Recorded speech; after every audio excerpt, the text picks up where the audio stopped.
Okay,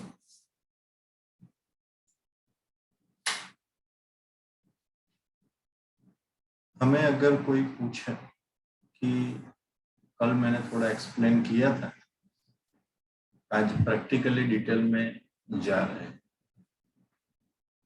कि GST क्यों और उनके मेजर रीजन क्या है, तो उनका आंसर मैं अभी आपको प्रेजेंटेशन से दे रहा हूं और आपको कुछ लिखना नहीं, जो भी लिखेंगे उसका हम व्हाट्सएप अभी दे देंगे। और मेरा जीएसटी का पूरा ई बुक भी हम आपको दे दें और फिजिकल प्रिंट आउट भी हम दे दें।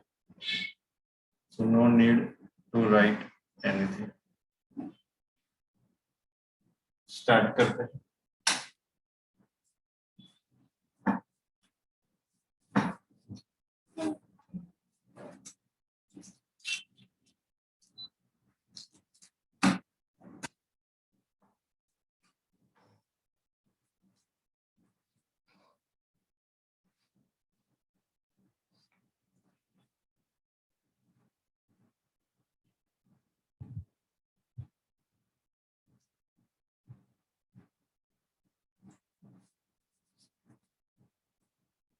स्क्रीन को शेयर करते हैं।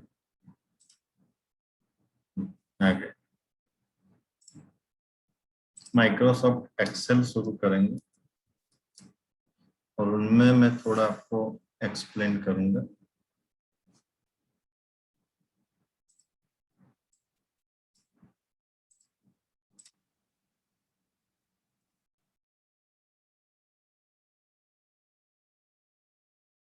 तो मान लो आज पहला डे है, सो पहला डे के हिसाब से, फर्स्ट डे के हिसाब से हम एक्सप्लेन करते हैं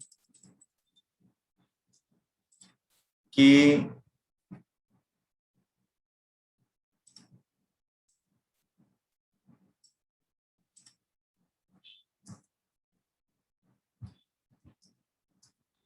तीन तरह के पार्ट होते हैं।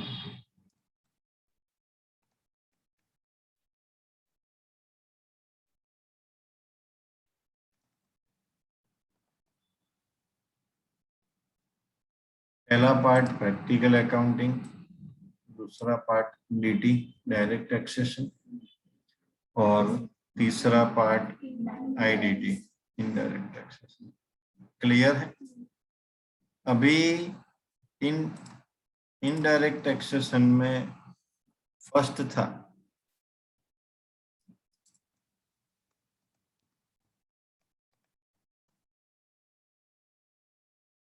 टैक्स था, ठीक है। दूसरा था अभी मतलब सेकंड में वो वेट हो गया टैक्स और यहाँ पे भी एक्साइज था। अब 1997 से पहले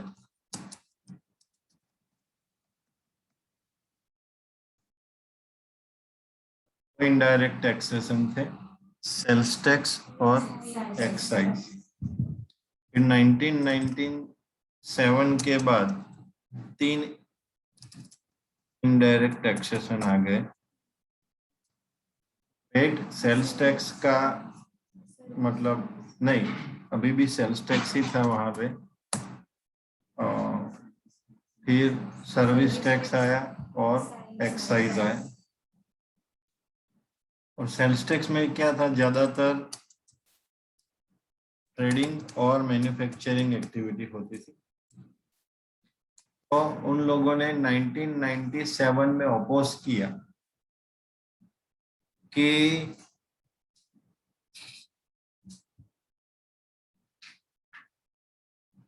हम जो सेल्स टैक्स दे रहे हैं, तो जो सर्विस ऑर्गेनाइजेशन वाले हैं उनको क्यों सेल्स टैक्स नहीं।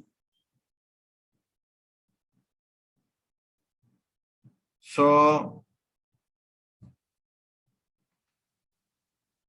डिपार्टमेंट ने सर्विस ऑर्गेनाइजेशन के लिए सेल्स टैक्स के जगह पे उसको सर्विस टैक्स नाम दे दी। और सर्विस टैक्स में पहले 4 लोगों को पकड़ लिया कि भाई CA, CS, ICW। अभी CA को पकड़ा तो वो बोल रहा है मैं थोड़ी अकेला अकेला सर्विस दे रहा हूँ, ये भी दे रहा है, वो भी दे रहा है। लिस्ट बढ़ता गया, लिस्ट बढ़ता गया। उस टाइम पे 140 कैटेगरी आ गई। फिर नेगेटिव लिस्ट इम्प्लीमेंट हो गया। नेगेटिव लिस्ट का मतलब क्या है कि जो सर्विस दे रहे हैं और 140 कैटेगरी में नहीं है फिर भी सर्विस दे रहे हैं तो वो भी उसे नेगेटिव कैटेगरी में डाल दिया। तो ये लोग 1997 के बाद इसको, फिर थर्ड था वो 2005 के बाद जगह पे वेट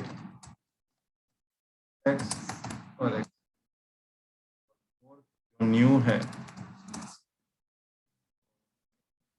2017।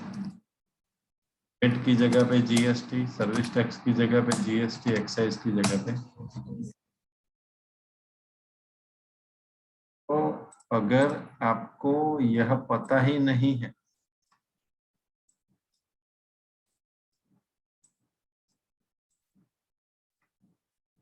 तो आपका फाउंडेशन वीक हो जाएगा। आप जो पढ़ रहे हैं इनके आगे क्या था, उनके आगे क्या था, उनके आगे क्या था, वही पता नहीं है। आपको कोई पूछे कि पिताजी का नाम वो पता नहीं तो फिर आप सोचो कि, तो ऐसा है। GST के आगे क्या था पता नहीं तो उसका भी आंसर वही है।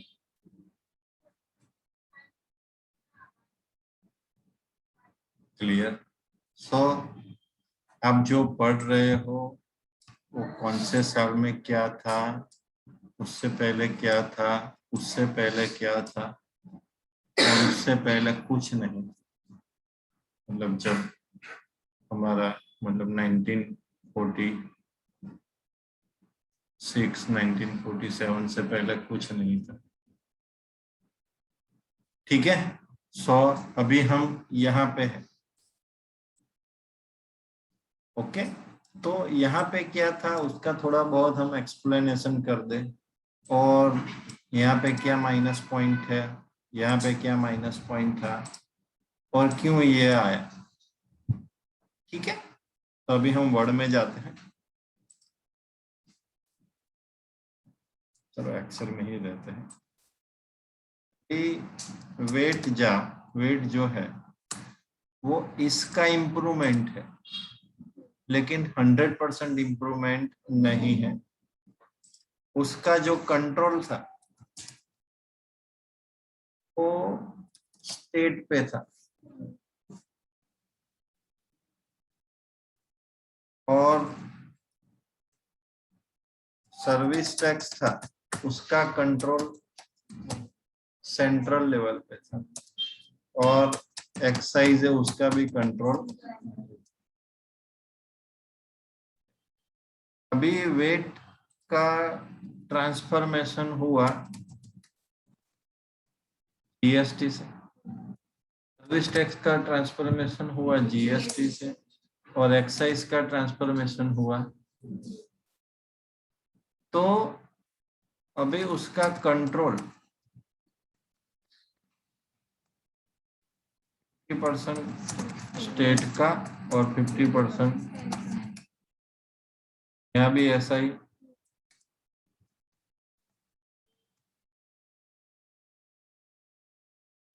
यहाँ पे 100% स्टेट था, यहाँ पे 100% सेंट्रल था, यहाँ पे 100% सेंट्रल था। ठीक है। सो यहाँ पे वेट का नाम हो गया GST। तो कंट्रोल पूरा स्टेट में 100% था तो सेंट्रल में 0। अभी वो बन गया 50 सेंट्रल 50 स्टेट। यहाँ पे सेंट्रल में 100 था, यहाँ पे भी 50-50 हो गया, यहाँ पे भी 100 था, यहाँ पे भी 50-50। तो अभी यहाँ पे किसको बुरा लगेगा और किसको अच्छा लगेगा? यहाँ पे स्टेट में 100% था, अभी स्टेट का 50 हो गया, तो स्टेट को बुरा लगेगा क्योंकि 100 रुपए मिलते थे, अभी 50 मिल रहे। और सेंट्रल यहाँ पे हैप्पी है क्योंकि सेंट्रल को कुछ नहीं मिलता था, अभी उसको 50% मिल रहे हैं। सर्विस ऑर्गेनाइजेशन में सेंट्रल को 100% मिलता था, अभी सेंट्रल को कितना?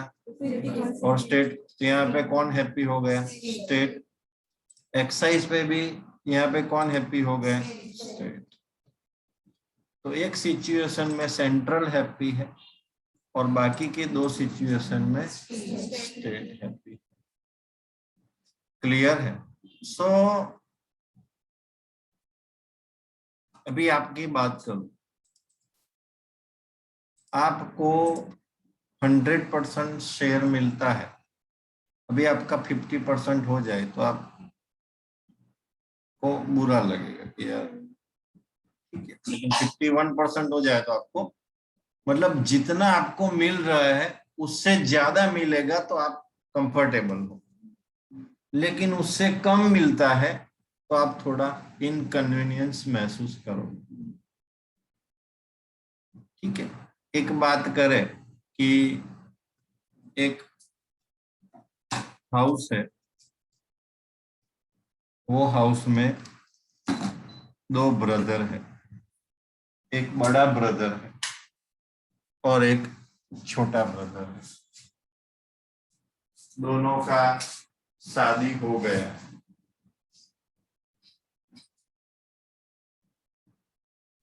चारों लोग मतलब लंच या डिनर कर रहे। पिताजी आए और पिताजी ने बताया कि जो हमारा बड़ा मकान है ना वो बड़े भाई को मिलेगा और हमारा छोटा मकान है ना वो छोटे भाई को। तो जो बड़े भाई है उसकी बीवी का हम फेस देखेंगे और जो छोटे भाई है उसकी बीवी का हम फेस देखेंगे।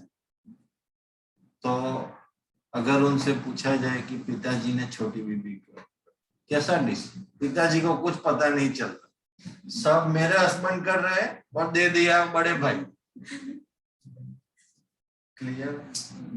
एक नॉर्मल जनरल डिस्कशन। अभी वो कर रहा है कि नहीं कर रहा है मुझे भी नहीं पता।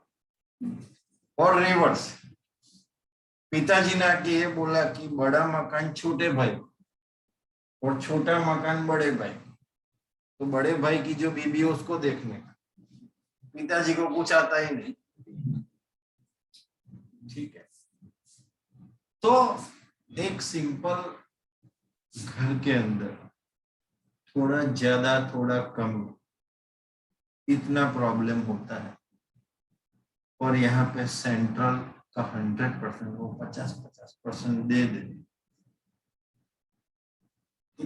उनको तो स्टेट से ही 50 मिलता है, लेकिन खुद के 50 दे देने का तो सेंट्रल को कितना बुरा लगेगा, समझ रहे हो आपने?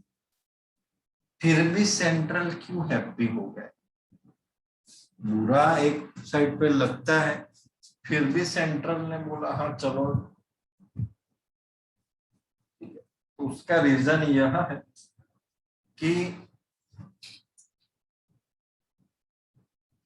जो सेंट्रल को सर्विस टैक्स से पैसा मिलता था अभी वो आधा हो गया, जो एक्साइज से मिलता था अभी वो आधा हो गया, क्योंकि पहले 100% मिलता था, अभी 50-50 मिलने लगा। लेकिन वेट से भी 50% मिल रहा है तो उसको थोड़ा अच्छा लगा, लेकिन उसका डेफिसिट है।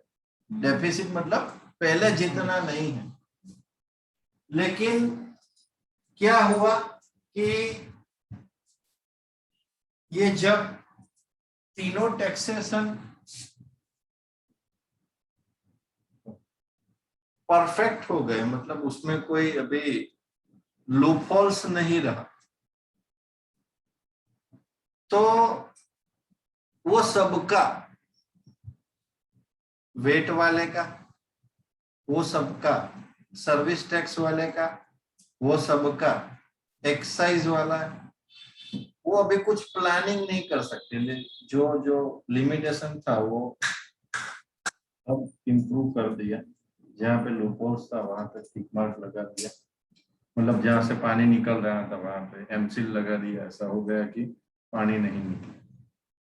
तो अभी कंप्लीट हो गया, तो सभी लोग ऑनेस्टी से इनकम टैक्स पे करेंगे, और जो उसको वेट से मिलने के बाद जितना डेफिसिट था, वो डेफिसिट ये सभी लोग जब इनकम टैक्स फाइल करेंगे तो इनकम टैक्स गलत फाइल नहीं करेंगे, क्योंकि वेट वाला इनकम टैक्स का फिगर गलत लिखेगा तो पकड़ा जाएगा। पहले वो कम लिखता था, अभी उसको वही फिगर लिखनी है जो जीएसटी में दिखाया है, तो उसका टर्नओवर बढ़ा तो उसका इनकम टैक्स बढ़ा। पहले वो इनकम टैक्स कम पे करता था, अभी वो लूपहोल्स निकल गए तो इनकम टैक्स बढ़ा वेट वाले का, सर्विस टैक्स वाले का भी इनकम टैक्स बढ़ा, एक्साइज वाले का भी इनकम टैक्स बढ़ा।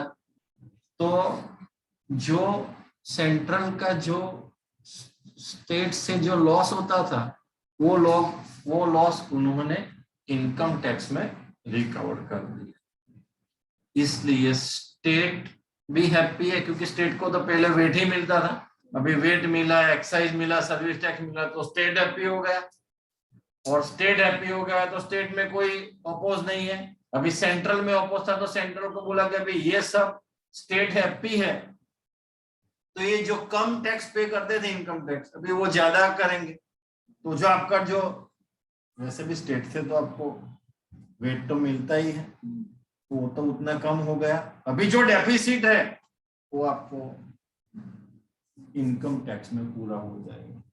तो सेंट्रल भी हैप्पी और स्टेट भी हैप्पी, इसलिए वो लोकसभा से और विधानसभा से बिल पास हो गया 1 जुलाई 2017 से, और फिर वो एक्ट बन गया।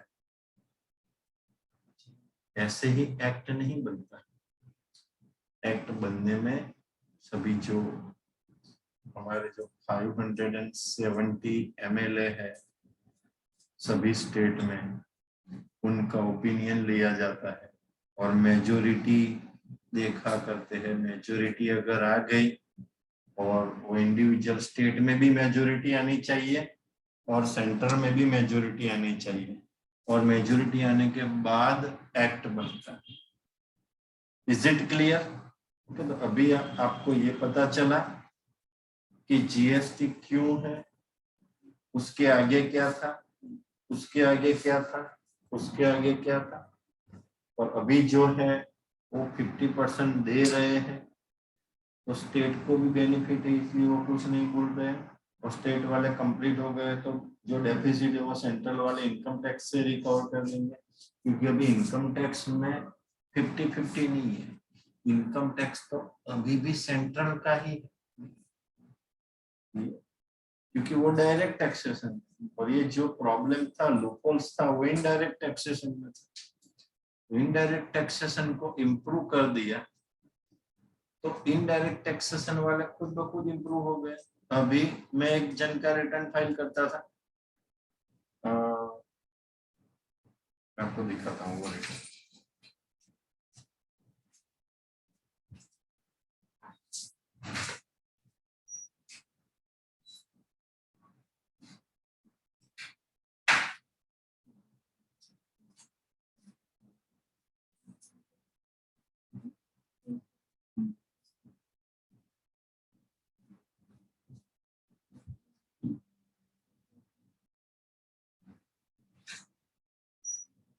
देख, अभी इन्होंने मुझे बैलेंस शीट बना के,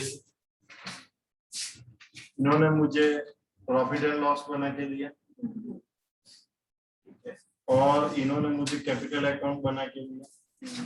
तो बोल रहा है तुषार जी रिटर्न फाइल करना है, तो मैंने उसका इनकम टैक्स का लॉगिन किया, तो उसके इनकम टैक्स के लॉगिन में मैंने देखा तो सेल्स था 9,12,197 रुपये, और उन्होंने लिखा था, यहाँ पे शायद आपको नहीं दिखाई दे लेकिन मैं आपको बताता हूँ कि उन्होंने लिखा है, जो उनके बीबी का है, 1 मिनट मैं उनका लेके आया।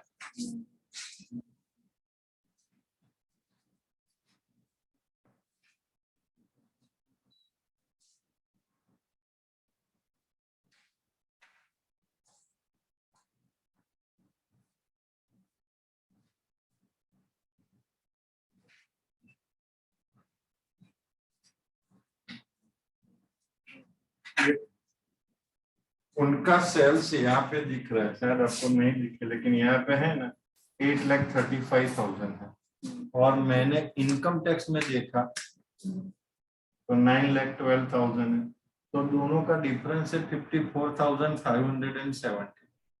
अभी मैं उनके हिसाब से रिटर्न फाइल कर दूं, उनके हिसाब से, तो मेरे को नोटिस आ जाएगा कि as per income tax you have to file this, suppose 8,35,000. As per GST, we have a track record, so that will be captured on 9,12,000. So balancing, you have to pay 54,370. तो मतलब आप income tax में फिर से return file कीजिए, आपका गलत है क्योंकि आपका जीएसटी कैप्चर हो गया आपके पैन कार्ड से।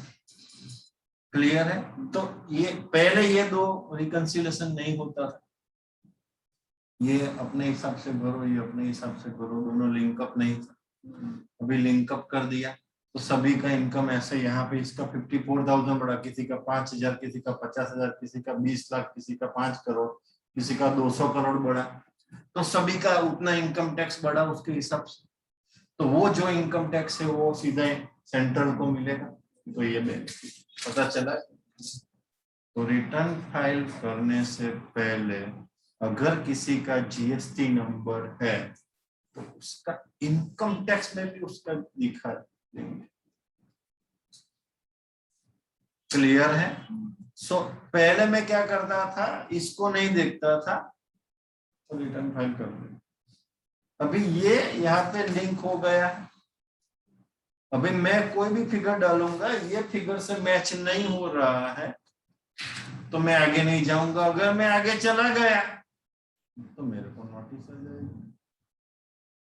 So better way is that whether I want to face the notice, I want to clarify with my client, please check and prepare new profit and loss account. That's it. Is it clear? So this is the way, with the help of this GST came at 0% limitation. कुछ भी बढ़िया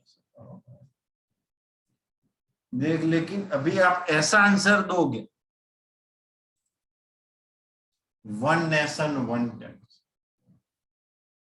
तो ऐसा answer होना चाहिए आपका कि सबसे अलग हो। ऐसा आंसर नहीं होना चाहिए one nation one tax, one nation, तो छोटा बच्चा भी बोलेगा वन नेशन, लेकिन अगर आपको उसका फंडा ही क्लियर नहीं, उसके आगे क्या था, उसके आगे क्या था, शेयर कितना है उसका, अभी इतना क्यों है, उसका ही फाउंडेशन नहीं है, तो कैसे आप किसी को कन्विंस कर पाओगे या जॉब में इंटरव्यू क्रैक कर पाओगे? फाउंडेशन ही आपका वीक है। तो क्लियर है? ओके, सो ये से जीएसटी आया है, सबका परसेंटेज शेयर किया, इसको प्रॉब्लम हुआ तो उसको दोबारा दे दिया, भैया तू रो मत, तेरे को ये मिलेगा, इनकम टैक्स का डिफरेंस मिलेगा, तेरे को वेट का डिफरेंस मिलेगा, और स्टेट वाले को तो रोने की जरूरत नहीं, पहले से ही उसको सर्विस टैक्स का और एक्साइज का मिल रहा है, तो वैसे रोने की नौबत सेंट्रल को आएगी, तो सेंट्रल को वेट, वैसे भी वेट का तो मिलता ही है, और जो गैप है वो इनकम टैक्स में फुलफिलमेंट हो जाएगी सीधा उसका, और उससे भी ज्यादा मिलेगा, इसलिए वो हैप्पी है। उनको पता है कि सभी इनकम टैक्स फाइल करेंगे ना, तो मुझे पहले जो मिलता था ना उससे ज्यादा मिलेगा, तो सेंट्रल को जो मिलता था उससे ज्यादा मिला और स्टेट को भी जो मिलता था उससे ज्यादा मिला, तो विन विन सिचुएशन हुई, तब एक्ट हुआ। ऐसे ही एक्ट नहीं आता है। कितने साल निकल गए, कांग्रेस की सरकार थी, भाजपा की सरकार, कांग्रेस की सरकार, ऑपोज और कुछ नतीजा ही नहीं आता। अभी हम 1946 के बाद 2017 में कुछ सॉल्यूशन है, वो भी कुछ है। क्लियर है? So you people are the luckiest people. अभी सब लोग कॉमर्स ले रहे हैं बिकॉज ऑफ जीएसटी। मेरा भी कारोबार बढ़ा बिकॉज ऑफ जीएसटी। पहले इतने बच्चे नहीं आते थे, अभी मेरे सभी बैच में 30 से लेकर 40 बच्चे। तो वो क्या है, अभी आपको पता है फीस मेरा, अभी आपकी बैच में 40 है, सुबह 40 है, शाम को 40 है, सिर्फ मेरे नीचे अलग कितना रेवेन्यू हो गया, पता चल रहा है कि नहीं चल रहा है? तो जीएसटी आने से कॉमर्स जो ले रहे हैं उसको भी बेनिफिट हो, ठीक है। अभी उसको कैसे बेनिफिट करना है, तो कॉमर्स सब ले रहे हैं लेकिन उसका फंडा जो है वो अगर वीक हो गया, फंडा मतलब अभी ये इंटरव्यू देने गई तो कि जीएसटी अभी वो वन नेशन वन टैक्स बोल देगी तो उसको चलो जाओ घर में, तो थोड़ा अच्छा सा आंसर देना, बेस्ट देना, बढ़िया देना, इम्प्रेस करना, कपड़े से इम्प्रेस नहीं करना, ठीक है। You have to impress with your knowledge. कपड़े से एक बार इंप्रेशन क्रिएट होती है, दूसरी बार पता चल जाता है, और नॉलेज से लाइफ टाइम इंप्रेशन क्रिएट होता है। So you have to create impression with knowledge. Is it clear? Okay.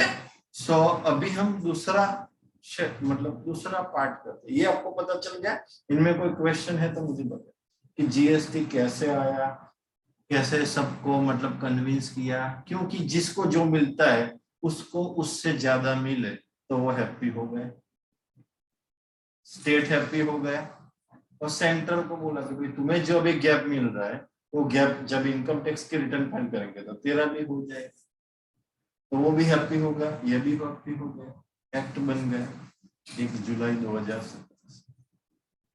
Clear? इनमें कोई क्वेश्चन हो तो मुझे बताए, वरना हम कोई एनालिसिस करते हैं कि भाई किसका कितना टर्नओवर है वो हम देखें, कि इसने कितना रिटर्न फाइल किया वो हम देखें। अगर कोई मुझे बोले कि तुषार भाई मेरा ये जीएसटी नंबर है तो मेरा कितना रिटर्न फाइल हुआ है, आप बोले अभी ये है, क्या नाम तुम्हारा, दीपिका जी है, वो मेरे वहाँ इंटरव्यू देने आए हैं, ठीक है। मैंने उनको बताया कि चलो मेरा जीएसटी नंबर है, बताओ मैंने कितना रिटर्न फाइल किया है। अभी दीपिका जी बैठे रहेंगे तो उसको मैं सिलेक्ट करूंगा। तो आज मैं आपको वो बताऊंगा कि कोई आपको जीएसटी नंबर दे दे कि भैया इन्होंने कितना रिटर्न फाइल किया, आप चेक कर, एनालिसिस कब फाइल किया है, लेट फाइल किया है कि राइट टाइम पे फाइल किया, ठीक है, पहले ही दिन। क्लियर है? तो हम शुरुआत करते हैं, स्टार्ट।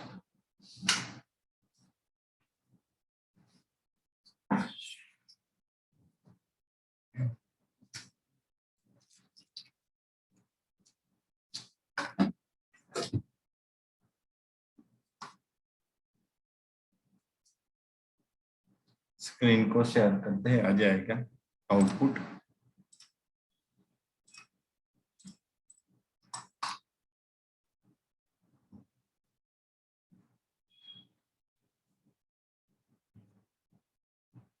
क्लियर? ये हो गया। अभी मैं वर्ड में जा रहा हूं।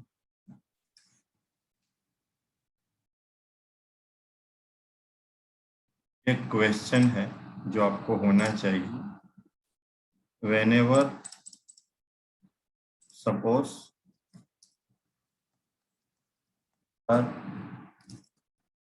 Hearing an interview. Interviewer.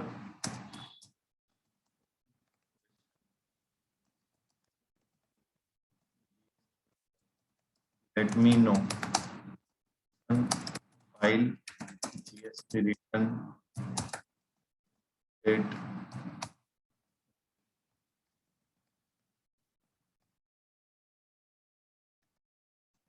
Number.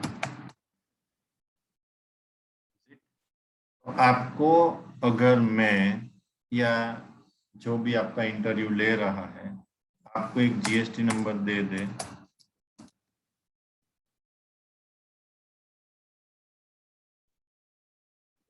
आपको वो एनालिसिस करना है, तो आपको कहीं से भी मिल जाएगा जीएसटी नंबर। मान लो बिग बाजार से कुछ लाए तो बिग बाजार का जीएसटी नंबर मिल जाएगा, डीमार्ट से लाए तो डीमार्ट का जीएसटी नंबर मिल जाएगा। आपके पास कोई भी बिल हो तो उसके ऊपर जीएसटी नंबर तो होगा। तो जीएसटी नंबर ऐसे तो कोई जरूरत नहीं है, लेकिन हम एनालिसिस करते हैं। gov.in में जाएंगे,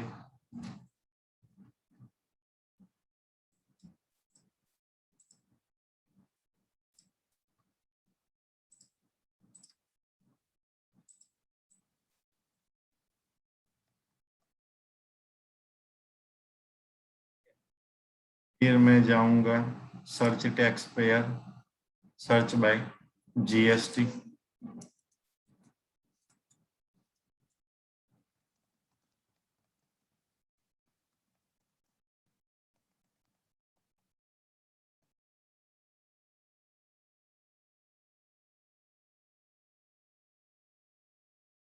GSTIN, goods and service tax India.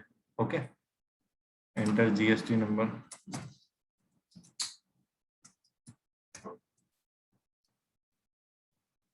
Captcha, किसी का भी जीएसटी नंबर जो आपको दे।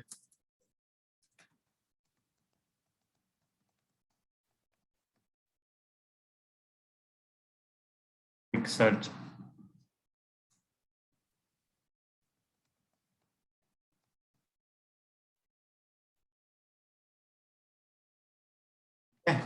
देख लीजिए। अभी ये पार्टी का नाम प्रीतेश भाई है, पार्टी की फर्म का नाम पीसी सॉल्यूशन है,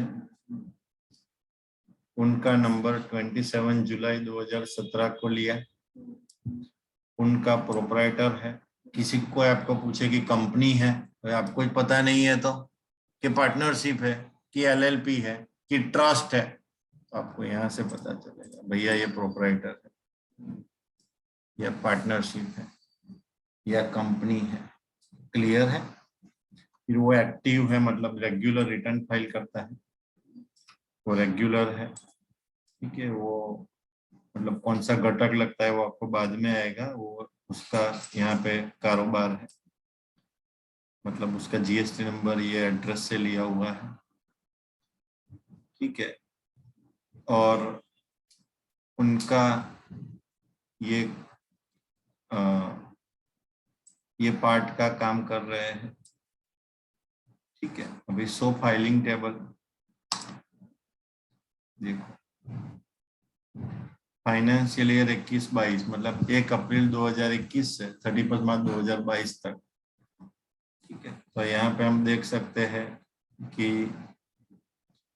अक्टूबर का नवंबर में हुआ, नवंबर का दिसंबर में हुआ, दिसंबर का जनवरी में हुआ, मार्च का अप्रैल में हुआ, अप्रैल का मई में हुआ, मई का जून में हुआ, जून का जुलाई में हुआ, जुलाई का अगस्त में हुआ, अगस्त का सितंबर में हुआ, सितंबर का अक्टूबर में हुआ। तो ये भाई जो है वो रेगुलर रिटर्न फाइल करता है। क्लियर है। तो ये आदमी परफेक्ट है,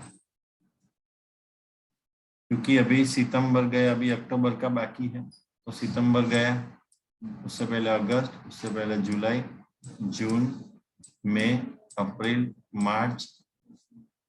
ठीक है, ओके, जनवरी फरवरी,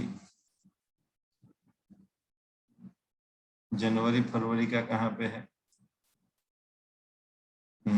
ये 3B है ना, ये दिसंबर तो आ गया, नवंबर, अक्टूबर, जनवरी और फरवरी रहा। ठीक है, तो वो हम आपको दिखा देंगे कि वो कहाँ पे है। तो ये सब उनका परफेक्ट वर्किंग है। क्लियर है? और ये क्या है वो हम बाद में देखेंगे, ये क्या है वो हम बाद में देखेंगे। लेकिन ये 2 3 4 5 6 7 8 9 10, ठीक है 12 मंथ है। तो मतलब अभी 2 मंथ नहीं दिख रहे लास्ट 12 मंथ में, इसलिए क्योंकि अभी 10 1 2 3 4 5 6 7 8 9 10 कुल 12 होते हैं। तो जनवरी फरवरी नहीं दिखता है। ठीक है, अभी मतलब ये भी मोर नहीं है, वरना मोर में आपको दिख जाता। क्लियर है? तो आप किसी का भी जीएसटी नंबर किसी का भी देख सकते हो कि नहीं देख सकते, बताएं मुझे। क्लियर है? फिर से कैसे जाने का आप मुझे बताएं। देखो GST.gov.in में जाना है, सर्च में जाना है, सर्च बाय जीएसटी नंबर। मैं कोई भी एक जीएसटी नंबर डालू, 1 मिनट में दूसरा भी डाल के देख लो। आपको एक एक, अगर कोई दूसरा नंबर है तो मैं देख लूं।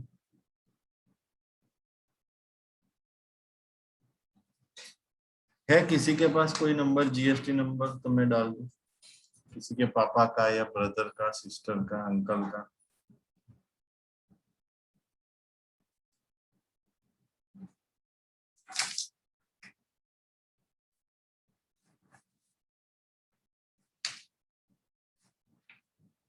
चलो यहाँ मैं देख लेता हूँ, एक आपको बता देता हूँ।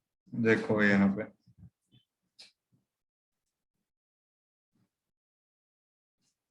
इसकी बात करें हम,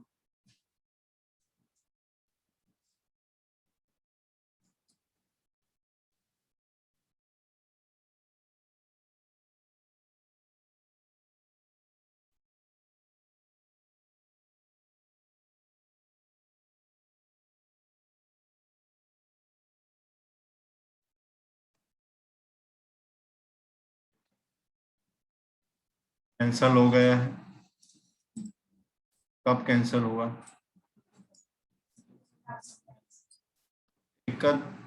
31 अक्टूबर में ये कैंसिल हो गया। तो अक्टूबर तक का पार्टी का बराबर है कामकाज, अक्टूबर तक बराबर है। ठीक है, उसका एनुअल रिटर्न भी फाइल हो गया। अक्टूबर से बंद हुआ तो फिर अक्टूबर तक का तो कारोबार बराबर है। क्लियर? ये दूसरा आ गया। तो हमें पता चला कि भैया इसका तो नंबर बंद हो गया है। और अगर आपको कोई ऐसा पूछे कि ये नंबर है, उसको माल सेल करना है, तो तुरंत हमें बिल नहीं बनाना है, वो नंबर को ट्रेस करना है।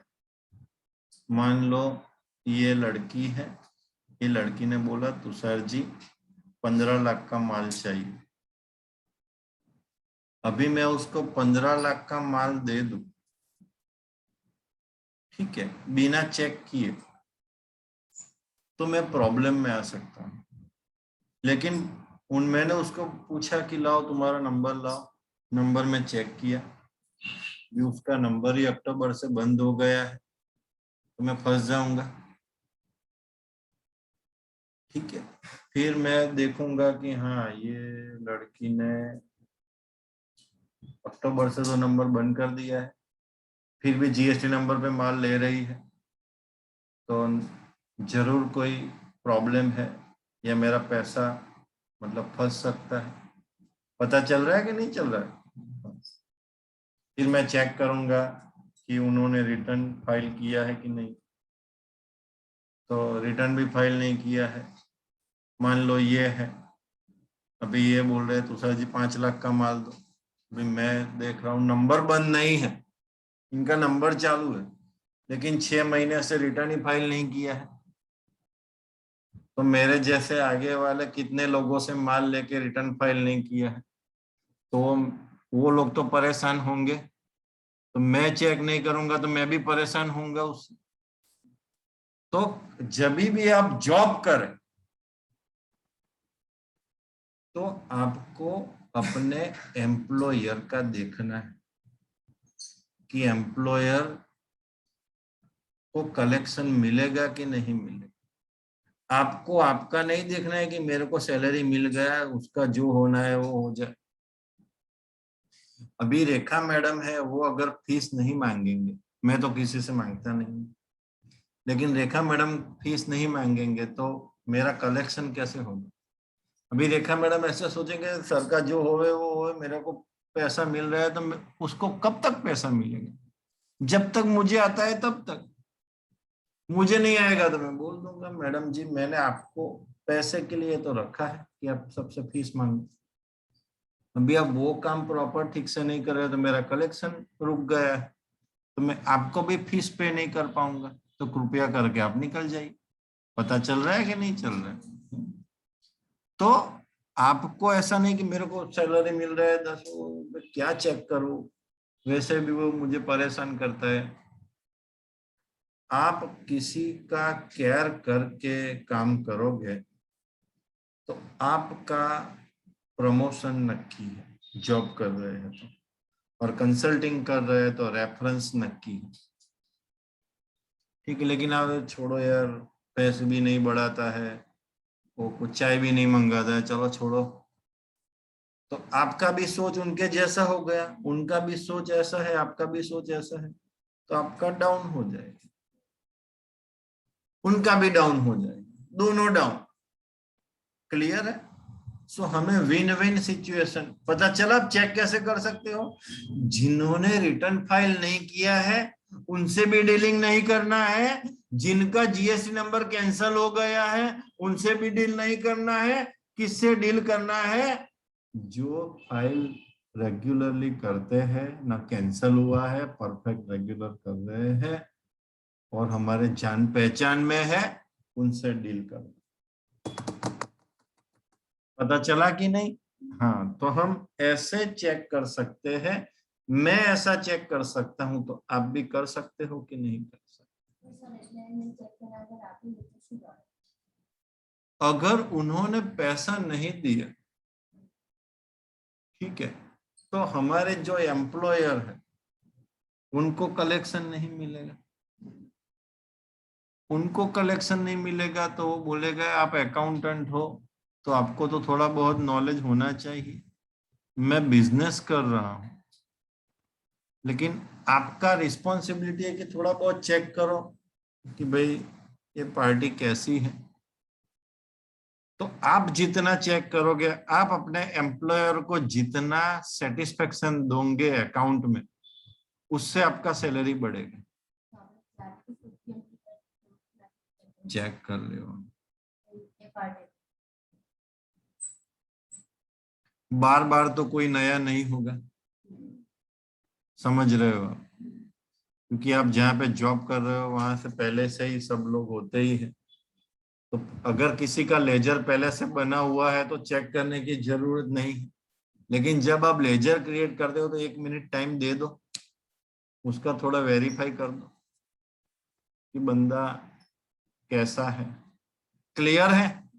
ओके। सो हम यहाँ से हम चेक कर सकते हैं, और चेक करने के बाद अगर ऐसा कोई प्रॉब्लम है कि भैया ये तो कैंसिल हो गया है, ज्यादातर लोग दिल्ली वाले और यूपी वाले, बिहार वाले आपको नंबर दे देंगे और आपको एडवांस भी दे देंगे, क्योंकि आप चेक नहीं करो।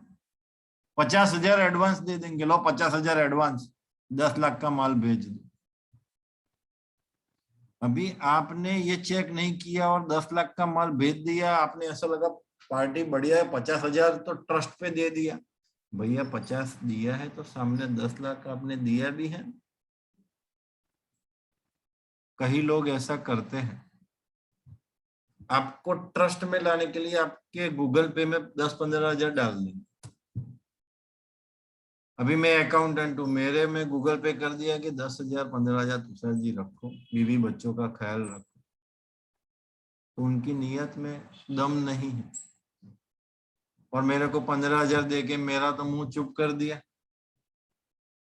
अभी मैं माल सेल कर दूंगा क्योंकि मेरे को तो मेरा मिल गया, तो एम्प्लॉयर को प्रॉब्लम होगा, बाद में मुझे प्रॉब्लम होगा, लेकिन इट टेक्स टाइम। तब तक तो मैं जॉब छोड़ दी होगी। तो ज्यादातर दिल्ली वाले लोग ऐसे ही करते हैं। गुजरात में बहुत कम होता है, लेकिन दिल्ली में तो ज्यादातर फ्रॉड ही है। फ्रॉड ही है सब। बहुत सोच समझ के दिल्ली में काम करना है। आपको बात ही ऐसी करेंगे कि उसको ऐसा लगेगा कि यार यही बढ़िया है, लेकिन वही सबसे फ्रॉड होगा। क्लियर है? सो ये क्या है सर, और ये क्या है? ये यह है कि आधार का ऑथेंटिफिकेशन नहीं हुआ है। मतलब आधार में जो ओटीपी आता है वो ओटीपी से वेरीफाइड नहीं किया है। और ई केवाईसी, ठीक है, केवाईसी मतलब आप खुद ही हो ऐसा प्रूव करना है। ई केवाईसी भी नहीं हुआ, लेकिन अभी उसकी कोई जरूरत नहीं, उसका नंबर ही कैंसिल हो गया है।